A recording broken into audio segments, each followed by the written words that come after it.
Thank you for your time. Thank you. Great news about Toby. Yeah, great news. We are happy, we club, we are happy, Toby is happy. I believe also supporters happy. So good news, really good news. It's already been called by Tottenham fans on social media the Mourinho effect. After nearly over a year of speculation, he's now signed. How much of an influence on that have you had? Little, I believe little.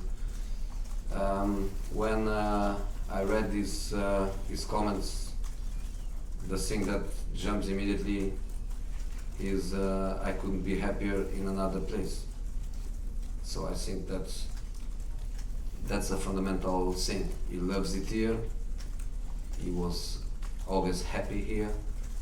He believes in a better future. He was more than happy to agree. The only thing that maybe I had a little bit of influence on him, maybe the fact that he knows my belief in him. He knows that I think he can be very influential in the team. He played every minute of every match since I arrived, so I think that's a good feeling. 6 matches, playing every minute. But for me, the fundamental thing is this quote: "I couldn't be happier in another place." And do you think this could be the start of a kind of domino effect with likes of Jan, his Belgian friend, and Christian? I don't think it's a domino effect. I think every player is a different situation. I think for a player in the last year of contract to sign a contract must be a union of desires. Is the club, is the manager, is the player, is the agent, eventually the family or friends, but must be like a union of desire. And with Toby, that expression of desire come at the same time from every person involved. So he's done. Toby is done. He stays with us. I know it's very much your desire to make Sunday Tottenham team versus Chelsea team, but can you get away from the Jose Mourinho playing his old club? Of course I can. Maybe others, they cannot. Maybe you cannot. I can. For me, it's a game. I am 100% Tottenham. I am 100% my club. Always, all my career, 100% my club, and no space at all for my previous clubs. My previous clubs, I gave everything to all of them. Everything. I kept nothing from me. I gave everything to my previous clubs. But they are my previous clubs. So I give everything I have to my club. And my club is Tottenham. So for me, it's so easy to play that game. Difficult because of the quality of Chelsea, but not difficult for the emotional point of view. Not at all easy. But having said that, your record, Jose Mourinho's record against your former clubs at home, is very good. Played 13, won 12, drawn 1. You know more than me, because I had no idea. I don't know. I play against Porto. I play against Chelsea. I don't know. I'm not a stats man.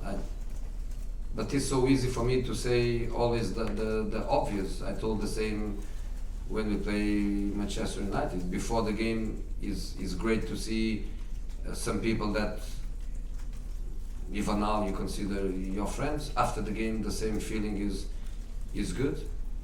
But during the game, there is not 1 second to think about it, and there's not one inch of doubt. I am Tottenham 100%, and the same way I gave everything to make Chelsea supporters smile and be happy. That's exactly the the same desire I have to give everything to Tottenham fans and to make them smile and be happy, and that's what I want to try on Sunday. Of course, together with my boys, and of course with the help of an amazing stadium. 1 month ago when you came to Spurs, would you have taken needing to win a home game to go into the top four Of of the course. Premier League? Of course. When we arrived, we were 12 points distance. We were obviously closer to the bottom than to the top, but of course we knew it where we belong, and we knew that was a question of time to leave these awful positions and to have an approach. But we were not looking to top four. We never spoke about it. We were just speaking about let's try to get results and points and see where this situation is going to take us. You know, in this moment we know that we can end the year in the top four, but end of the year is not important. Important is end of season, and this is not just between us and Chelsea. Manchester United is involved, Wolves is involved. There are many other teams involved in this top six, top four fight. So every point is a crucial point. Every match is a big match. Obviously, we know that you're close to Frank. He's named you as an inspiration to him. Is this the most difficult period of his managerial career? Won one in the last 5 in the Premier League? You know, this happens to everyone. You know who is the best manager in the world? He's the one that never lost a match. That guy is the best. When you are a manager, you lose matches. You have difficult moments, but that's the way it is. So I think our life is an accumulation of experiences. I accumulate experiences since 2001 or since 2000. Frank accumulates experiences since last year. I can imagine that after such a fantastic work he did at Derby, to lose the playoff final is also an experience that hurts. And this season in Chelsea he's having fantastic matches, fantastic results, qualified the team to the next round of the Champions League. He's fourth in this moment. He's fourth in the difficult Premier League. So I think he's doing well. He's doing well. Final one from me. So Glenn Hoddle obviously knows both clubs very well. Says that based on the fan base, the stadium, the training facilities, Tottenham is a bigger club than Chelsea. Would you agree with him? My club is always the best club in the world. The best, the biggest is always my club. Always. Jose, just regards to Frank and the job that he's done, given that there was the transfer ban at the start of the season, he's put a lot of young players through, do you think that being fourth at the moment, he's overachieved at Chelsea? I don't think it's a question for me. I don't know. I don't know how to answer to you. I know that he's a manager with potential. I know that his young players are some of the best young players in English football. I know that he has a great core of experience and quality players. When you look to William, Alonso, Rudiger, Kante, when you look to all these guys, you are speaking about some of the best players in the Premier League. When you look at the young guys, they are, I think, almost all of them now even full internationals with England. You are speaking about a fantastic squad. So I'm not surprised that they are doing well.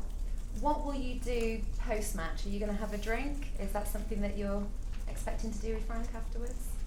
Don't think so, because our stadium is built in a way where my office is completely on the inside of our private headquarters, and until now I never invite any manager to go there, and I don't think I'm going to do that with Frank. But like I used to say, a big hug before the game and another big hug after the game. That's for sure, independent of results, independent of who is happy. I think our feelings are going to be forever. I will be always grateful to him for what he gave me as a player, and nothing is going to change. I love the guy. I will always love the guy. I hope he loses Sunday. One final one from me. Do you have an update on Hugo Lloris? I know that he has been training, but what's the latest in his progress of getting back into the team? He's a champion, and not just a champion of the world. He's also a champion as a professional. Works very, very hard, very brave, accelerates processes, but there are limits of that acceleration of process with such an important injury. But he's doing amazingly well. He's working with a different group of people since the physios until the goalkeeper coach is working really, really hard. And you know, it's difficult to set up a date. I would say February. Probably I will be not far from it if I say February. And of course February goes from the 1st until the 28th or 29th? 29? So 29. Jose, hello. I watched you on Sky Sports earlier this season. You was at Anfield and you said you was worried about Chelsea. I was good, no? It was very good, very good, very good. But you saw this collapse coming? From this Chelsea collapse, the way you spoke about their defending against big teams? Well, it's a collapse that keeps them 4th in the Premier League, and that keeps them in the Champions League, playing an amazing knockout against Bayern Munich. If that is a collapse, it's not a bad collapse. They're fine. But you've made some big progress against them in recent weeks, closing down this top 4 race. Because we won our matches. In 15 points we did 15, no? We did 12. 12 out of 15 points. Yeah, so we did lots of points. Even losing a match, no draws, so we won matches, we did lots of points. When opponents lose some matches, you have the chance to approach. That's a difficulty when you chase. That's a difficulty. It's like Man City. If Man City now they win 3, 4, 5 matches in a row and Liverpool doesn't lose points, it looks like they are not doing very, very well. But if they do it and Liverpool loses a couple of matches, then it's a different story. We does, and our direct competitors, Chelsea, United, Wolves, Arsenal, with all these good teams, we managed to do 12 points in such a small period of time, and we had an approach. Are you ahead of where you want to be in the race for the top 4? Did you think you could get in the top 4? In terms of the position, I am ahead of where I expected to be, because you depend always on the results of your opponent, and I couldn't imagine, and I cannot control that Chelsea lost a few matches, that Arsenal lost a couple of matches. The only control that we had was to beat Wolves, and Wolves was in front of us, and now they are behind us. So part of that you cannot control. And you have a great record managing against former players that have become managers. I think you've won 11 out of 12. Do you get an extra kick from managing against players that you used to manage? I lost against Frank last year. Penalties, that was the only one? Yeah, but I lost. But do you get an extra buzz out of managing against those players? No, not at all. Jose, Tongi Ondembele is back in training. Is he fit enough to play a part at the weekend? Yeah. Yeah. Where do you see kind of his role going forward? Is he going to be the passer alongside a defensive midfielder, or is he better in a 3 for you? He's a multifunctional midfield player.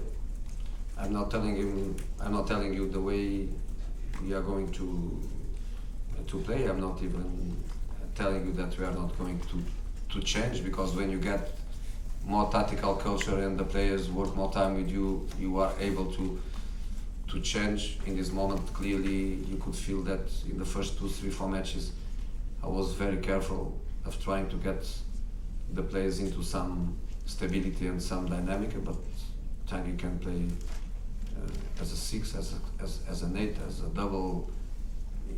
He's a player with a lot of quality. He just need to be physically strong, mentally adapted to the Premier League. The French league is a complete different story, a complete different profile, but fantastic talent. So we are happy that he can help us. Yeah, I mean, this is your first kind of full week really without any interruptions. What kind of different things have you been able to work with the team? The intensity of the ideas, because the ideas we always tried to bring them to the training pitch. When I say ideas, I say obviously the tactical ideas, but one thing is to do it with lower intensity and lower density, because you played yesterday, because you play tomorrow, and sometimes you don't even do it with real opposition. You do it with what we call passive opposition. In this moment, in this week, was the first week where we managed to do it also using the physical adaptations, and we work at the intensity we like to work, which is an intensity very, very high, because this is the way we try to play, either defensively or offensively. So was fundamentally about that. And between January and February, I think we are going to have a couple of more weeks like that, unless we have some FA Cup replay to play, and then we interrupt one of these possible weeks. But if we don't have draws in our match against Middlesbrough, and eventually in the next round if we win, then we will be fine, because we are going to have more weeks to work. Okay, finish with Charlie. Just on that, having a full week, do you think we'll see a slightly different looking side on Sunday, just having had that benefit? I hope the team improves. Yes, I think we are improving step by step, but fundamentally we are improving with the matches we play more than the training sessions that we have. Are the matches that are bringing us to do correct things, to do mistakes, to analyze the mistakes, to try to go over the mistakes, which we did, of course, a lot since I arrived. Another thing is to have a training week to work. So I would be disappointed if the team doesn't answer well to the quality they gave me, because they gave me lots of quality and commitment and desire in this week of work. If the camera's off now, please. Thank you. Thank you.